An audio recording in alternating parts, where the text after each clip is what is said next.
going to read from Val's House of Musings. And I'm going to read Yellow Fever Bridge, which is a short story I wrote originally for JoleneHaley.com. Jolene Haley hosted these wonderful Halloween little short story post and contest. And I'll never forget her emailing me and telling me that she had a nightmare because of this. So, and know that this is inspired by true story.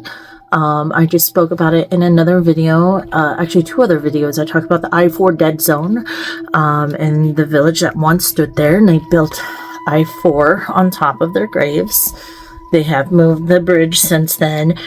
But this is my little story called Yellow Fever Bridge that you can find inside Val's House of Musing with many other spooky stuff and romance and a little bit of smattering of everything. All right. The wine flowed, filling the glasses between us as we sat on Mindy's back porch. Florida summers brought on humidity and late-night thunderstorms that lit up the night sky. Lightning spiderwebbed through a cloud, a low rumble threatening to return of rain. The frogs were a chorus of shrills and chirps, but we were too busy talking about local gossip to notice. It was rare for me to travel out to Deltona, a good 40 or so minutes from Orlando. I had stopped drinking, letting my buzz wane, with no plans to share the fold-out couch bed with Stacy. I've heard stories. I had been lost in thought, staring up at the night sky from where I sat on the patio chair, snacking on chips. Girls were laughing and squealing, but when Mindy started to go on about her latest fling, I checked out. She had started slurring by this point. In fact, all of them had been, burning through the assortment of wine with great speed as I finished sipping on my second glass. Recalling the bridge we'd driven across, I aimed to change topics. Was that the St. John's River I crossed on the way here? Stacy caught her breath. Yes, it is, Haley. Wow, didn't realize it came over this far. Lifted my eyebrows high. What's up with the one side with all the black marks and scuffs? It's a straight shot, but stumbled over my words as I looked at the paling faces.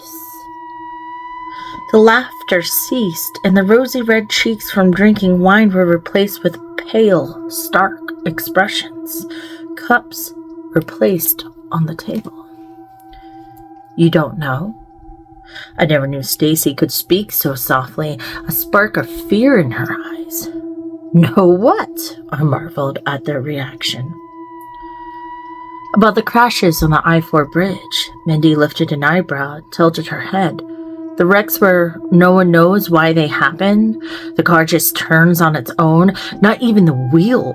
She bit her lip and looked at Stacy as if questioning if she should say more.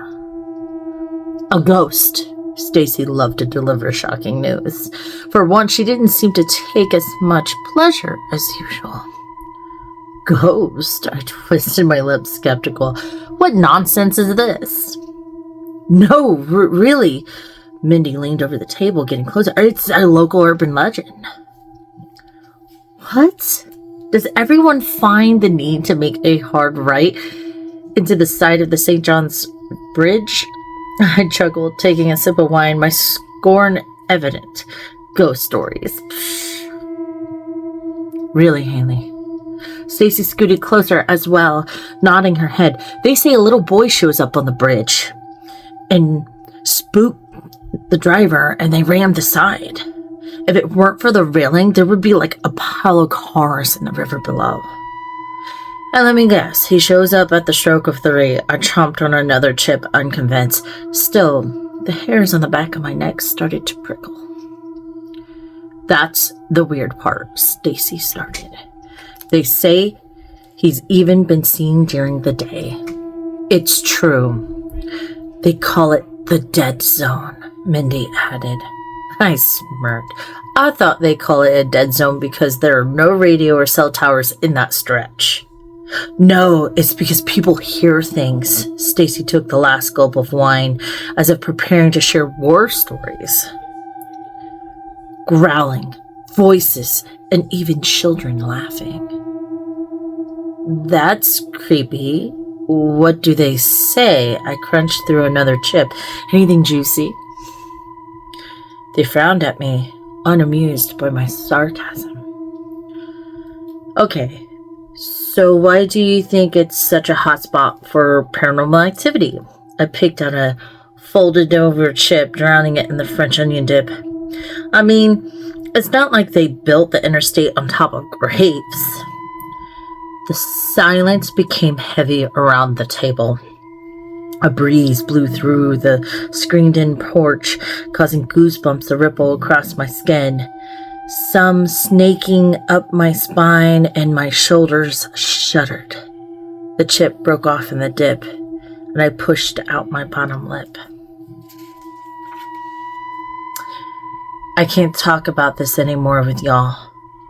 Mindy jerked up, throwing her hands up in defeat. I'll need to go to church if I keep on going. With that, she slid through the sliding glass door, leaving me with Stacy. Crickets chirped in the stillness of the night. Despite the time pushing well past 2 a.m, it was hot and muggy. Florida summers and what used to be swampland could make you taste the air on your tongue. A frog trilled in the distance, and I fished out my broken chip, narrowing my eyes at Stacy. They were supposed to move them.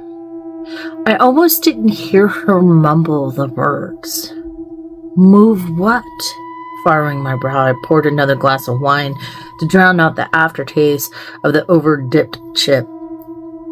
The graves. A mournful look crossed her face, and I choked on my wine. They were a settlement, a small town really, St. Joseph's, but they died. They all died. Coughing for a minute, I swallowed down the tickling in my throat to rasp, how? First, the fire sent them out to build homes apart. Then yellow fever came. Her enjoyment, her smile, and the aloof, drunken Stacy from earlier were gone, as if they had never been. She seemed compelled to tell me, possessed even. We told them to move the bodies. What do you mean by we and, Stacy? Stacy, can you hear me? My chest and throat tightened as my anxiety grew. Stacy, even in Casadega, we heard their cries, heard the sour lament of hatred in their voices.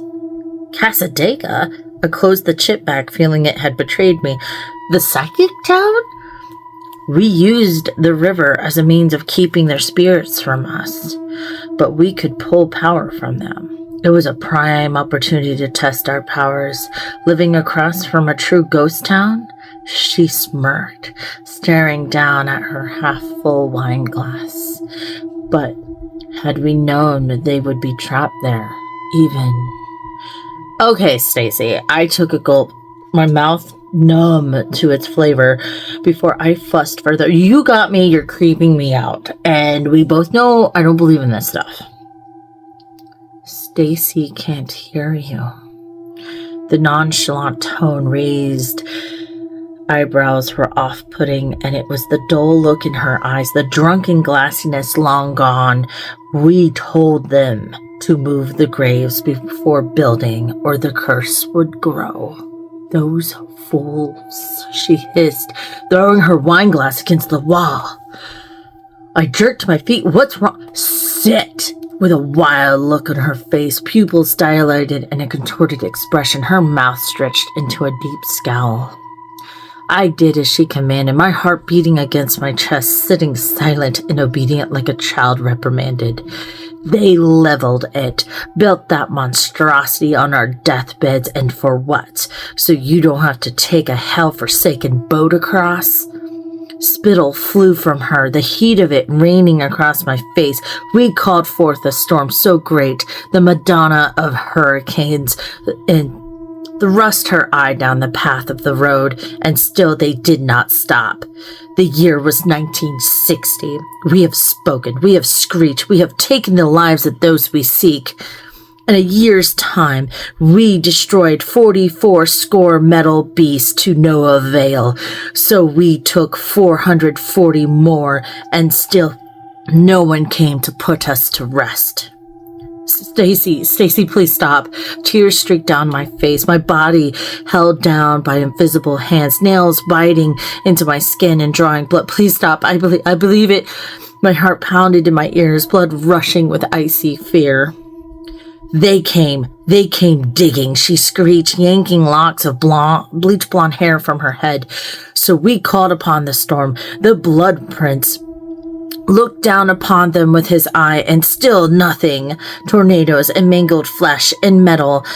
Still you dare leave us there in unrest. The psychics, they ignored us. Those gifted never crossed the river, never crossed us again.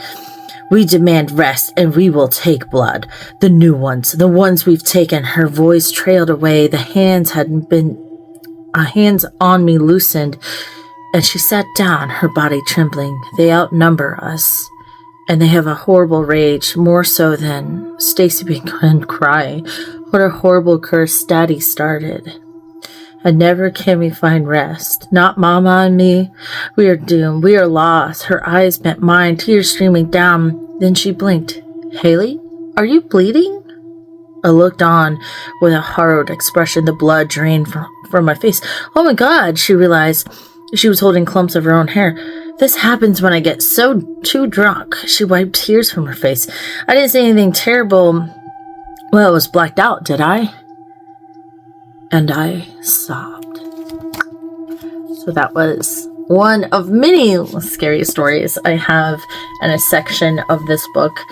But yeah, that is my Halloweeny, scary yellow fever bridge with a little hint and nod to hurricanes.